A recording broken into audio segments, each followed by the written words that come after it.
দেখো বন্ধুরা, আজকে আমি একটু শঙ্খটা পরিষ্কার করব। প্রথমে কালকে রাত্রিবেলা গরম জলে সার্ফ দিয়ে চুবিয়ে রেখেছিলাম, ময়লাটা উঠে গেছে। তারপর এই যে চুন আর হচ্ছে মানে পান খাওয়ার চুন আর এই যে কোলগেট দিয়ে মাখিয়ে রেখেছি, এইটা এখন পুরো ঘষে ঘষে পরিষ্কার করে নেবো। 5 মিনিট আমার এরকম মাখিয়ে রেখে দিয়েছিলাম।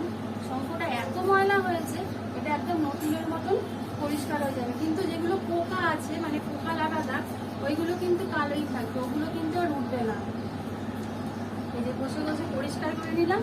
এইবার আমার এটা ভালো করে জলের মধ্যে বালতিতে জল নিয়ে নিয়েছি, এমনি নর্মাল জল। দেখো কতটা পরিষ্কার হয়ে গেছে, পুরো প্রায় নতুনের মতনই হয়ে গেছে পরিষ্কার। এটা যদি আরেকটু ঘষতাম তাহলে আবার আরেকটু ভালো পরিষ্কার হতো। আমি তাড়াতাড়ি দেখানোর জন্য ভিডিওটা এটা একটু মানে তাড়াতাড়ি করলাম।